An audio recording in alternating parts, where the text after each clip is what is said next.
Hello my dear students, this is Sir Naseem Dulfikar. Please subscribe my channel and also press the bell icon if you want to get daily lessons on chemistry and English. So, so this is the second chapter, reflections on the reawakening east. दोबारा से उभरते हुए मशरिक़ की जानिब एक नज़र.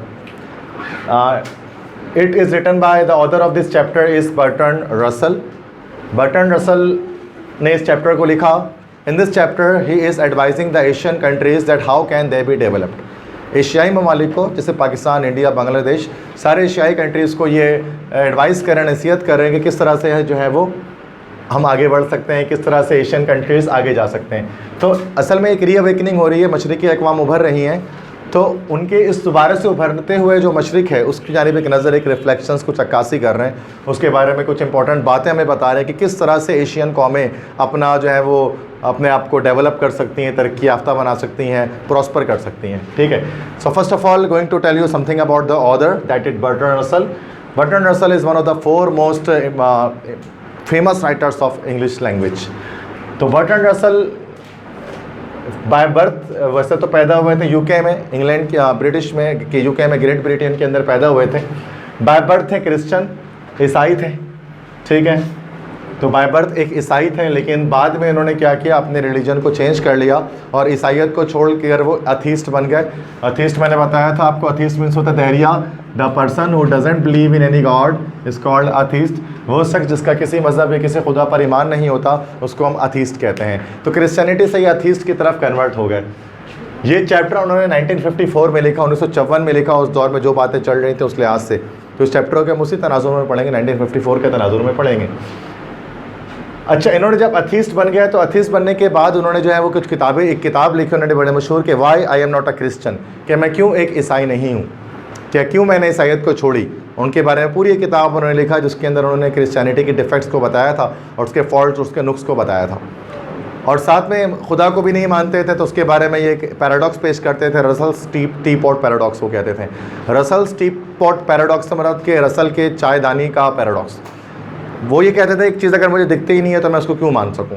वो कहते थे कि अगर हम ये सपोज़ कर लें कि in between Mars and Jupiter, Mars और जुपिटर के बीच में जो एस्टेरॉयड बेल्ट है उसमें बहुत सारे एस्टेरॉयड्स के साथ साथ मेरे एक टी पॉट, मेरे एक चायदानी भी घूम रहा है उसके साथ साथ, और मैं आप सबसे कहता हूँ कि आप उस पर यकीन कर लो. तो क्या आप यकीन करोगे उस पर? तो यकीनन बहुत सारे लोग कहेंगे नहीं, हम यकीन नहीं करेंगे क्योंकि हमने देखा थोड़ी ना कि वो घूम रहा है कि नहीं घूम रहा है. और कोई इंसान ये भी कह सकता है हाँ ठीक है मैं बिलीव कर लेता हूँ को है. वो कहता है हम खुदा पर इसी तरह से बिलीव करते हैं कि हमने उसको देखा नहीं है और उस टी पॉट की तरह से हम उस पर बिलीव कर लेते हैं. तो ये रसल्स टी पॉट पैराडॉक्स कहलाता है फिलॉसफी के अंदर. तो ये इनके अपने नज़रियात थे कि इस बुनियाद पर वो खुदा को नहीं मानते थे. तो बर्ट्रैंड रसल एक पैसिफिस्ट थे. पैसिफिस्ट से मुराद के जो जंग से रग़बत नहीं रखता हो, जो जंग से नफरत करता हो. The man, the person who hates war is called a pacifist. तो ये एक पैसिफिस्ट थे. साथ में एक पॉलिटिशियन थे, एक सियासतदान थे, हिस्टोरिशियन थे, मुअर्रिख थे, माहिर तारीख़ थे, फ़िलासफ़र, फ़लसफ़ी थे, मैथमेटिशियन और माहिर रियाजियात भी थे. He was a one versatile person, he was one jack of all trade. ठीक है, जिसको आप कह सकते हैं कि सब कुछ जिसको आता हो, दैट इज़ बर्ट्रैंड रसल. उन्होंने एक न्यूटन की किताब प्रिंसिपिया, उसका खुलासा भी लिखा था प्रिंसिपिया मैथमेटिका के नाम से. ये सबसे फेमस उनकी बुक थी जो मैथमेटिक्स में उन्होंने लिखी थी. और साथ में हिस्ट्री पर भी बड़ा कुछ लिखा. हम यहाँ पर इनकी पॉलिटिक्स या करंट अफेयर से, हिस्ट्री से मुराद एक चैप्टर यहाँ पर डिस्कस करेंगे. नोबेल प्राइज़ मिला था इनको लिटरेचर में 1950 में, जैसा भी बताया था. 1932 में जो मिला था वो नोबेल प्राइज़ मिला था जॉन गैल्सवर्थी को, और 1950 में मिला था ये नोबेल प्राइज़ बर्ट्रैंड रसल को. ठीक है. और इनके बड़े कोटेशन से जो फेसबुक वगैरह में डिफरेंट जगहों पर आप देखते हैं रसल लिखा होता है उसके नीचे. तो इनका एक कोटेशन है कि इफ़ 1 मिलियन पीपल से a foolish thing it will remain a foolish thing. अगर 10 लाख लोग मिलकर भी एक गलत बात बोलेंगे तो वो बात गलत ही रहेगी. 10 लाख लोगों के महज बोलने की वजह से वो गलत बात सही नहीं हो सकती है. मतलब मेजॉरिटी अगर गलत बात बोलती है ना तो वो मेजॉरिटी की बात गलत ही होगी. सही बात को ही सही माना जाएगा, भले पूरी दुनिया में वो एक बंदा बोल रहा हो, लेकिन सही बात सही होगी. Don't follow the majority, follow the right one. ये इनका नज़रिया था. ये कहते थे fools are confident of their folly while wise are full of doubts. कि it is a dilemma of society. ये एक डिलेमा है सोसाइटी का कि बेवकूफ़ लोगों को अपनी बेवकूफ़ी पर कॉन्फिडेंस है पूरी तरह से, और जो अक्लमंद लोग हैं हमारे दुनिया में वो सब लोग फुल ऑफ डाउट्स हैं, शक भरे हैं उनके दिमाग में चीज़ों के बारे में. और बेवकूफ़ बंदा कॉन्फिडेंटली एक बात कर रहा होता है और अक्लमंद बंदा हिचकिचा के बात कर रहा होता है. वो डाउट्स उसके जहन में है। तो ये भी एक डिलेमा है इस दुनिया का, ये उनका कोटेशन है। अहमद नदीम, इनकी मौत पर अहमद नदीम कासमी जो थे, मुझसे ये उर्दू के राइटर हैं, शायर हैं, उन्होंने जो है वो कोटेशन दिया था इनकी मौत पर कि बर्ट्रैंड रसल वो ऑथर है जिसने सारी ज़िंदगी सच बोला। उसने सारी ज़िंदगी सच बोला और ऐसा सच बोला कि अगर हम सुबह वो सच ऐसा सच बोलना शुरू कर दे तो शाम तक हमें कत्ल कर दिया जाए। अगर आप सुबह एक ऐसे सच, बर्ट्रैंड रसल ने सारी ज़िंदगी बोला जो अगर आप सुबह बोल देना तो शाम तक आपको मार दिया जाए, लेकिन वो सारी ज़िंदगी उस सच का प्रचार करते रहे। ये बर्ट्रैंड रसल की खासियत थी। This person had no haters. अगरचे इस शख्स के नज़रियात सबसे अलग थे दुनिया में, लेकिन इस शख्स के हेटर्स भी कोई नहीं थे, नफरत करने वाले भी कोई नहीं थे। ठीक है, तो एक बड़ी हम जो है तो एक मल्टी डायमेंशनल पर्सनैलिटी के बारे में डिस्कस करेंगे, उनके लिखा हुआ chapter that reflections on the awakening east. क्योंकि राइटर ही इतने बड़े हैं कि हम पाकिस्तानियों को मिजाज नहीं मिलता कि हम ऐसे राइटर को पढ़ पाएँ, क्योंकि हम तो कहानी किससे तोता मैना बस बादशाह मलका पढ़ने वाले लोग हैं, तो हमें तो इससे रग़बत नहीं है कि ये क्या हो रहा है यहाँ पे। तो फर्स्ट पैराग्राफ आज हम डिस्कस करेंगे। सबसे पहले देखें कि दुनिया को 2 ब्लॉक्स में डिवाइड किया गया है। ठीक है, एक है हमारे पास वेस्टर्न ब्लॉक है, एक ईस्टर्न ब्लॉक है। वेस्टर्न ब्लॉक में क्या आ जाता है, यूरोप और अमेरिका, गोरे सारे आ जाते हैं वेस्टर्न ब्लॉक में, और सारे जो है वो सांवले और काले आ जाते हैं ईस्टर्न ब्लॉक में, लाइक एशियंस एंड अफ्रीकन्स, ये ईस्टर्न ब्लॉक्स हैं। तो हम ईस्टर्न पार्ट में रहते हैं और हम वेस्टर्न पार्ट को एक तरह से एक रश्क के साथ देखते हैं, रश्क की निगाह से देखते हैं, बिकॉज कि वो हमसे ज़्यादा डेवलप्ड हैं, यूरोप और अमेरिका दोनों के दोनों। फर्स्ट पैराग्राफ में डिस्कस कर रहे हैं ये about the history of 2000 years, 2000 साल की तारीख को बता रहे हैं। And he is telling you the alternations of power between east to west which has been occurred through last 2000 years, कि 2000 सालों से पावर, ताकत मशरिक और मगरिब में डिवाइड होती जा रही है। कभी ताकतवर मशरिकी अक़वाम रही, कभी मगरिब अक़वाम रही, और इतनी बार ये सब कुछ हुआ है दुनिया में, जब से दुनिया बनी है तब से। ठीक है, हमेशा से वेस्टर्न पावर उरूज में नहीं थे, वो तो हम हैं, आप हैं, कि हम पैदा ही उस दौर में हुए हैं कि हमने बचपन से अमेरिका और यूरोप को आगे देखा और एशियंस कंट्रीज़ को पीछे देखा, लेकिन आपसे बहुत पहले कभी एशियन कंट्रीज़ भी आगे थे। तो सबसे पहले स्टार्ट में eastern, the east predominated in the earliest history, it was both more civilised than the west. मशरिक को गुलबा हासिल था। मशरिक में उस वक्त दुनिया का पहला कह लो कि तहजीबें बनी थी।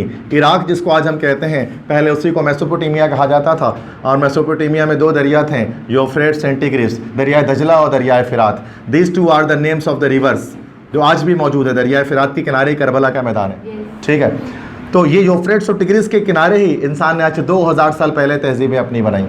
ठीक है, उससे भी पहले, और इस तहजीबों में जो कौमें आबाद हुई, सुमेरियंस, बेबीलोनियंस जो मशहूर कौमें थी, सुमेरियंस जो सुमर के इलाके में आबाद हुई, बेबीलोनियंस जो बेबीलोन के इलाके में आबाद हुई। सुमेरियंस ने दुनिया की पहले ईजाद की जिसको हम लोग कहते हैं पहिया। पहिया दुनिया की पहले ईजाद थी जो ईस्टर्न कंट्रीज़ में सुमेरियंस ने की थी, जो मेसोपोटामिया में रहा करते थे। और बेबीलोनियंस, बाबुली तहरीक, तो वो तहजीब है, इनके लोगों ने एस्ट्रोनॉमी, सितारों का इल्म उसको शुरू किया। तो असल में जब दुनिया की तारीख लिखी जा रही थी, या दुनिया की तारीख जहाँ से स्टार्ट होती है, तो हमें शुरू में लगता था ईस्ट प्रीडोमिनेटेड था। उससे पहले क्या था, उससे पहले की तारीख हमारे पास नहीं है रिटन फॉर्मेट में, तो हम यहीं से स्टार्ट करते हैं। ईस्ट के बाद वेस्ट में कैसे पावर ट्रांसफ़र हुई कि ईस्ट और वेस्ट से मिलाने वाली कंट्री है टर्की। टर्की के बारे में बताया था कि तुर्की एक ऐसा मुल्क है जो एशिया में भी, अफ्रीका में भी है, दोनों के सेंटर में मौजूद है। तो तुर्की में एक कदीम ज़माने से एक शहर मौजूद था, आयोना।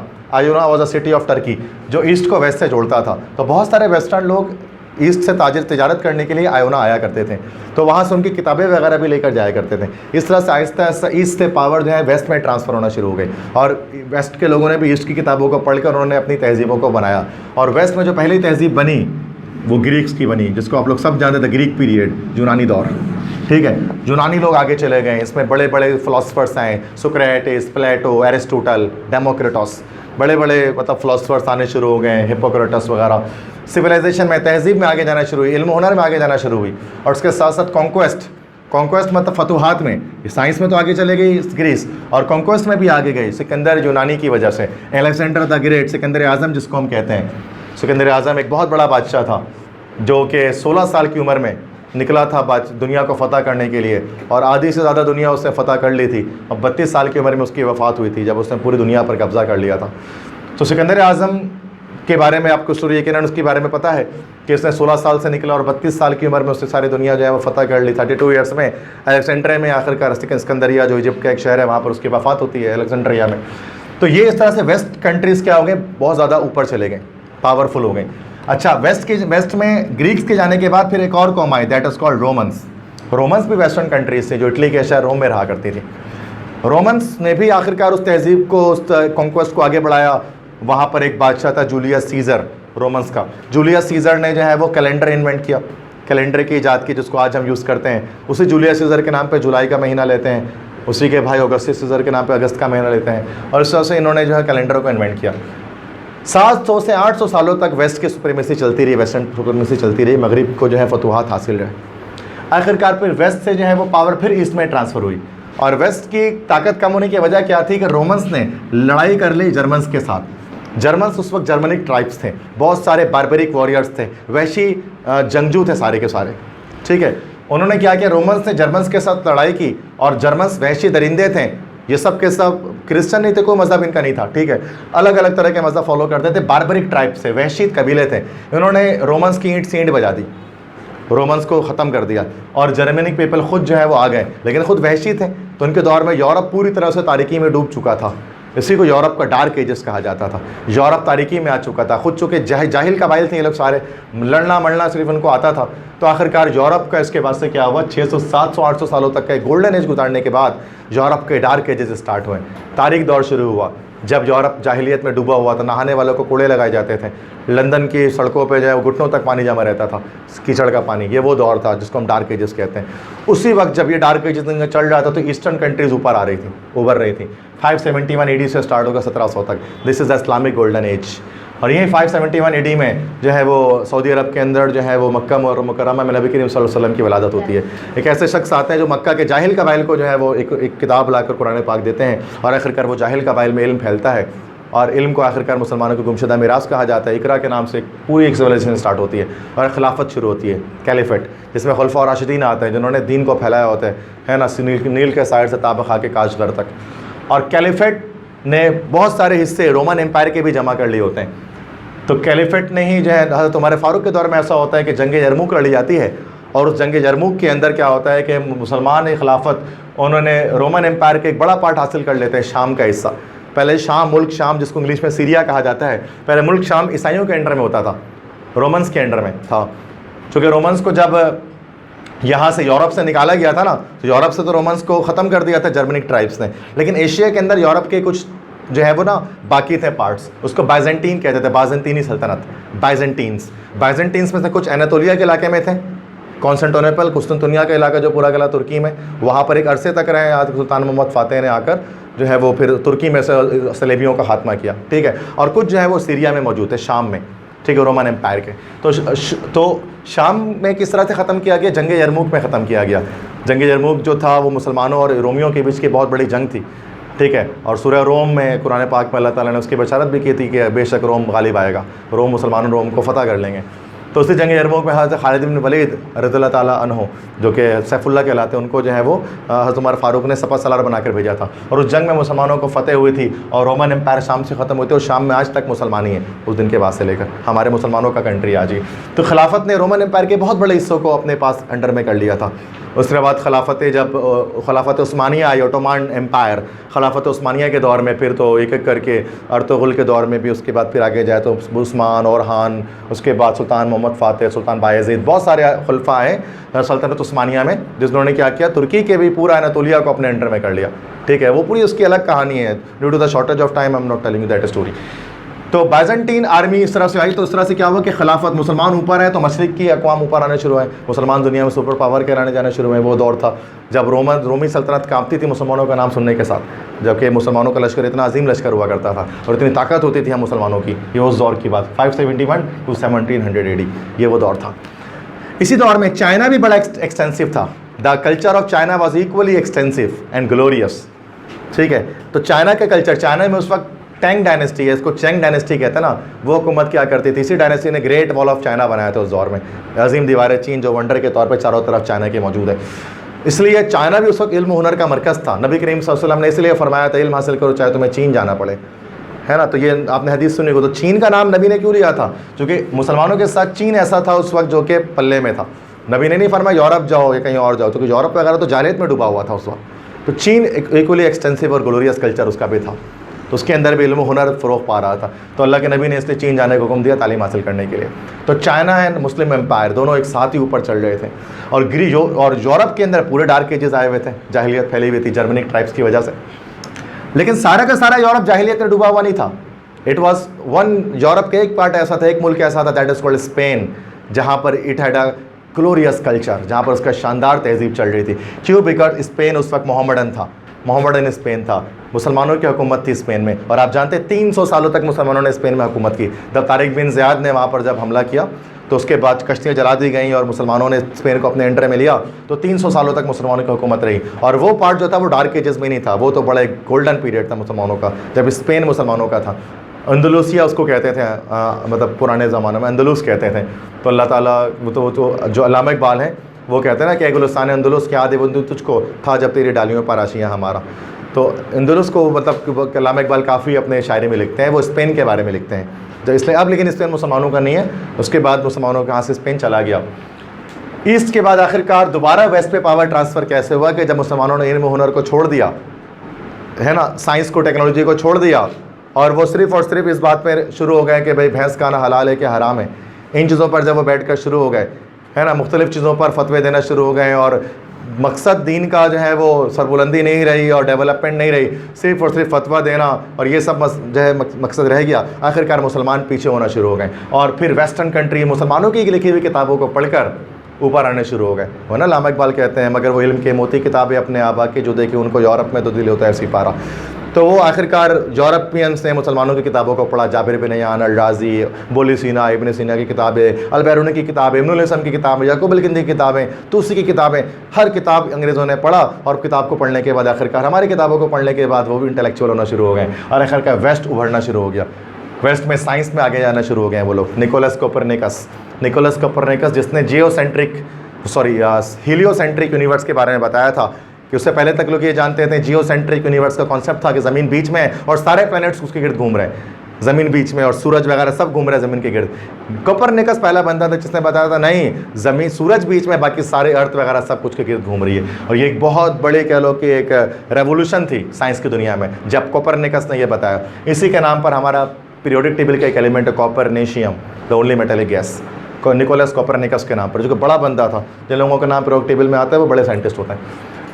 तो इसके बाद ट्रैवलिंग लोगों ने की, वेस्टर्न कंट्रीज में ट्रैवल करना शुरू किया, दुनिया के उन खित्तों को जाकर ढूंढना शुरू किया गया जहाँ पर मतलब कि लोग नहीं पहुँच सके थे। क्रिस्टोफर कोलंबस और Vasco D gamma, they were the pioneers of western imperialism. वो पायनियर्स थे मगरबी साम्राज्य के। क्यों? चूँकि आपको पता क्रिस्टोफर कोलंबस जो इटालियन नेविगेटर था, उसने क्या डिस्कवर किया था? अमेरिका। कोलंबस ने डिस्कवर किया था ना अमेरिका, वरना अमेरिका के बारे में तो कोई नहीं जानता दुनिया में कि अमेरिका को मुल्क है। ये वेस्टर्न कंट्री के एक शख्स किसने किया था? क्रिस्टोफर कोलंबस, नाम सुना होगा आपने, उसने किया था। वास्को डी गामा ने बताया था ना, इंडिया का सी रूट डिस्कवर किया था कि किस तरह समंदर के रास्ते से केप टाउन से होते हुए हम जो है वो जा सकते हैं इंडिया। तो इन दोनों ने क्या किया था कि ट्रैवलिंग, ट्रेडिंग को आसान कर दिया। तिजारत वगैरह में वेस्टर्न कंट्रीज़ ऊपर आने शुरू हुई, साइंस में आगे शुरू हुई, इकोनॉमिकली सोफिस्टिकेटेड हो गई। आखिरकार वेस्टर्न कल्चर जो है वो नौशनुमा होना शुरू हुआ। 1700 से 1945 तक इनकी सुप्रीमेसी चलती रही दुनिया में। रसल कहते हैं इसके बारे में कि Columbus and Vasco D gamma enlarge the world while Copernicus enlarge the haven. ये वास्को डी गामा और क्रिस्टोफर कोलंबस ने दुनिया को बड़ा किया और कोपरनिकस ने आसमानों को बड़ा किया। ठीक है, तो ये दोनों ने बड़ा ही किया चीज़ों का मतलब। तो ये वेस्टर्न उसके रसल मुतरिफ़ हैं, एक तरह से ट्रिब्यूट दे रहे हैं लोगों को जो पायनियर्स हैं, जिनकी वजह से आज वेस्टर्न कंट्री आज आपको इतनी डेवलप दिखती है। शुरू करने वाले लोग यही थे जिन्होंने इतना ज़्यादा इस मुकाम तक इनको पहुंचाया। आखिरकार वेस्टर्न 1945 के बाद ऐसा हुआ, 1945 तक 2 बड़ी जंगें लड़ चुकी थी। जिस तरह से एक बार फिर ग्रीक्स रोमन्स के फॉल के बाद जिस तरह से रोमन्स और जर्मन्स की लड़ाई हुई थी और रोमन्स ने जर्मन्स के साथ लड़ाई की थी, बिल्कुल सेम वैसे ही हुआ कि दोबारा से जर्मन से दोबारा लड़ाई की वर्सेस किसके साथ? ऑक्सीडेंटल्स के साथ। ऑक्सीडेंटल्स 2 वर्ड्स होते हैं इंग्लिश में, ओरिएंटल, ऑक्सीडेंटल। ओरिएंटल मतलब मशरकी, ईस्टर्न। ऑक्सीडेंट स्कूल भी इसी के नाम से एक है 10 नंबर पे। ऑक्सीडेंटल मतलब होता है मगरबी तर्ज। तो ऑक्सीडेंटल्स के साथ जर्मन्स ने लड़ाई की, मतलब Germans versus world war 1, world war 2 की हिस्ट्री में आपको बता चुका हूँ।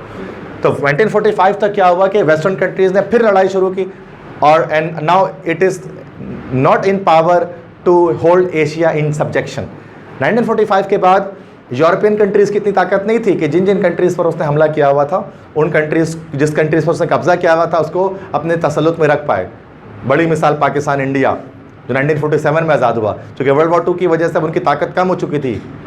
यूके इंग्लैंड वालों की। तो उन्होंने क्या किया था, अभी एक एक करके तमाम कंट्रीज़ को आज़ाद करना शुरू कर दिया था। पाकिस्तान, इंडिया और उसके अलावा इंडोनेशिया और मलेशिया, बहुत कंट्रीज़ आज़ाद हो गए थे। तो इस तरह से क्या हुआ था कि पावर, वेस्टर्न कंट्रीज़ की पावर डाउन होनी शुरू हुई और ईस्टर्न कंट्री की पावर दोबारा से 1945 के बाद बढ़नी शुरू हुई। एक एक करके जब पाकिस्तान, इंडिया, इस तरह के कंट्री आज़ाद होना शुरू हुए। और यही ईस्टर्न में सबसे बड़ा जो खतरा था 1954 की जब बात करें, जिस दौर में लिखा गया alliance of Moscow with packing, Moscow का पेकिंग के साथ जो अलायंस हुआ था। मॉस्को क्या है? Moscow is a city, Moscow is a city of Russia. रूस का एक सिटी है जिसको हम लोग कहते हैं मॉस्को। पेकिंग किसे कहते हैं? पेकिंग आज के दौर में पेकिंग को कहा जाता है बेजिंग, और Beijing is a city of China. तो पेकिंग पुराना नाम है, पेकिंग को आप कहते हैं बेजिंग। बेजिंग चाइना में है और Moscow is the capital city of Russia. दोनों के बीच एक गठजोड़ हो गया था, दोनों के अंदर कम्युनिज्म मौजूद थे, जो नेक्स्ट क्लास में मैं आपको बताऊंगा। 1940 मतलब रशिया के अंदर एक ख़ास किस्म की फॉर्म ऑफ गवर्नमेंट थी जिसको हम कहते हैं कम्युनिज्म। कम्युनिस्ट लोग थे, सोशलिस्ट भी कह सकते हैं। तो कम्युनिज्म की वजह से क्या था कि बहुत पावरफुल हो चुकी थी रशिया। उस वक्त रशिया में जो उसका प्रेसिडेंट था, वर्ल्ड वॉर 2 में भी था, आपको नाम पता होगा, Joseph Stalin. Joseph Stalin was the president of Russia in the second world war. इस सेकेंड वर्ल्ड वॉर में रशिया के साथ, और चाइना में भी उस वक्त कम्युनिज्म थी।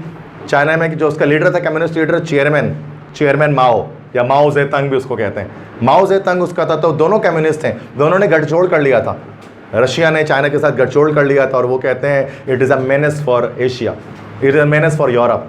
बर्ट्रैंड रसल कहते हैं कि ये जो उन्होंने गठजोड़ कर लिया है, अब ये यूरोप के लिए बहुत खतरा है, क्योंकि ये बहुत दोनों पावरफुल अक़वाम रशिया और चाइना मिल चुके हैं, कम्युनिस्ट नेशंस, जिसकी वजह से ईस्टर्न कंट्रीज़ की सुपरमेसी अब आ सकती है किसी तरह से, और ईस्टर्न कंट्री ऊपर हो सकते हैं। तो फर्स्ट पैराग्राफ में उन्होंने बस सिंपल हमें यही बताया, alternations of power between east and west, कैसे 2000 सालों में या 4000 सालों में मशरिक़ से मगरिब की तरफ पावर ट्रांसफ़र हुई।